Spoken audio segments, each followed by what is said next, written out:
আসসালামু আলাইকুম প্রিয় শ্রোতা বন্ধুরা, আশা করি আপনারা ভালো আছেন।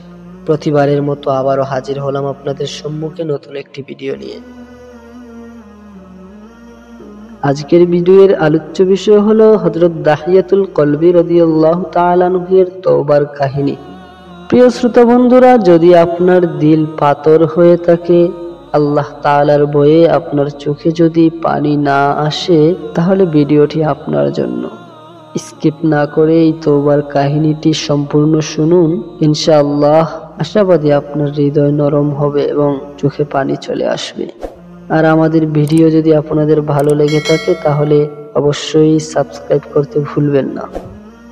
হযরত দাহিয়াতুল কলবি রাদিয়াল্লাহু তাআলা আনহু আল্লাহর হাবিব সাল্লাল্লাহু আলাইহি ওয়াসাল্লামের কাছে গেলেন তওবা করার জন্য। বললেন, ইয়া রাসূলুল্লাহ, আমি ৭০ জন জীবিত শিশুকন্যাকে নিজ হাতে দাফন করেছি। এ গুনাহ কি আল্লাহ তাআলা মাফ করবেন? আল্লাহর রাসূল সাল্লাল্লাহু আলাইহি ওয়াসাল্লাম বললেন, হ্যাঁ, এ গুনাহ আল্লাহ তাআলা মাফ করবেন। হযরত দাহিয়াতুল কলবি রাদিয়াল্লাহু তাআলা আনহু বললেন, ইয়া রাসূলুল্লাহ, আমি এমন একটা গুনাহ করেছি যেটা আল্লাহ বুঝি মাফ করবেন না। হুজুর সাল্লাল্লাহু আলাইহি ওয়াসাল্লাম বললেন, সেটা কি এমন গুনাহ যা আল্লাহ তাআলাও মাফ করবেন না? হযরত দাহিয়াতুল কলবি রাদিয়াল্লাহু তাআলা আনহু এবার বলে উঠলেন, ওগো আল্লাহর হাবিব, তাহলে শুনুন, আমার একটি ফুটফুটে মেয়ে জন্মগ্রহণ করেছিল। ইয়া রাসূলুল্লাহ, মেয়ে আমার পূর্ণিমার চাঁদের মতো উজ্জ্বল ছিল। মেয়ের মা আমার ভয়ে মেয়েটিকে গোপনে মামার বাড়ি পাঠিয়ে আমাকে মরা মেয়ে জন্ম হয়েছে বলেছিল।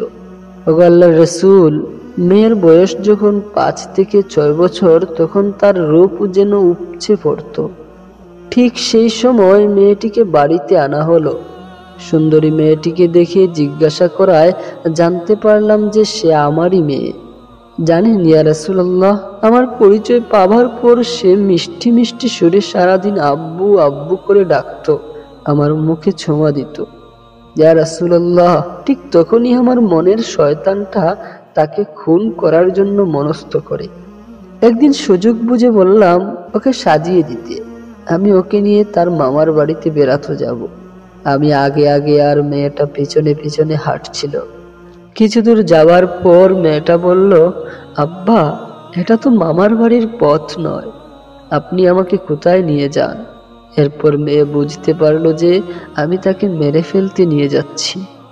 মেয়েকে নিয়ে যখন এক গর্তের কিনারায় গেলাম, তখন মেয়ে আমার 2 পা জড়িয়ে ধরে কাঁদতে কাঁদতে বলল, আব্বা গো, আপনি আমাকে মেরে ফেলবেন না। আমি আপনার বাড়ি আর কখনো যাব না। আমি জীবনেও আপনাকে আব্বা বলে পরিচয় দেব না। দয়া করে আপনি আমাকে প্রাণ ভিক্ষা দিন। ইয়া রাসূলুল্লাহ, আমি এত বড় নিষ্ঠুর পাষাণ হয়ে গেলাম যে ওই চাঁদের মতো ফুটফুটে সুন্দরী মেয়ের কান্না মাখা অনুনয় বিনয়েও আমার মন একটুও নরম হলো না। আমি আমার মেয়েকে ধাক্কা দিয়ে গর্তে ফেলে দিলাম। তখনও মেয়ে বলল, আব্বা গো, আপনি আমাকে প্রাণে মারবেন না। আমি চিরদিনের জন্য নিরুদ্দেশ হয়ে যাব, আর কখনো আপনার কাছে ফিরে আসবো না। দোহাই আব্বা, আমাকে পাথর চাপা দেবেন না।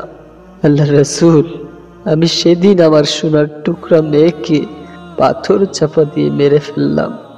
আল্লাহ তাআলা কি আমার এই গুনাহ মাফ করবেন? এবার আল্লাহর হাবিব সাল্লাল্লাহু আলাইহি ওয়াসাল্লাম বলে উঠলেন, ওহে দাহিয়াতুল কলবি, তোমার কোনো ভয় নাই। তোমার এ গুনাহ ও মহান রাব্বুল আলামিন মাফ করে দেবেন। তুমি পড়ো, লা ইলাহা ইল্লাল্লাহু মুহাম্মাদুর রাসূলুল্লাহ সাল্লাল্লাহু আলাইহি ওয়াসাল্লাম। প্রিয় শ্রোতা বন্ধুরা, দেখুন আল্লাহ তাআলা কি পরিমাণ ক্ষমাশীল, পরম দয়ালু। আপনি যত বড় গুনাহগার হন, আল্লাহ কিন্তু মহান দয়াবান। তার মতো মহান দয়াবান আর কেউ নাই। এজন্য কখনো আল্লাহ তাআলার রহমত থেকে নিরাশ হবেন না।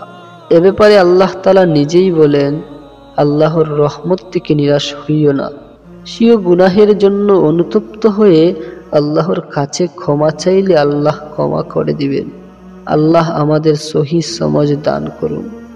স্বীয় গুনাহের জন্য অনুতপ্ত হয়ে তাওবা করে গুনাহমুক্ত অবস্থায় কবরে যাওয়ার তৌফিক দান করুন। আমিন ইয়া রাব্বে কারীম।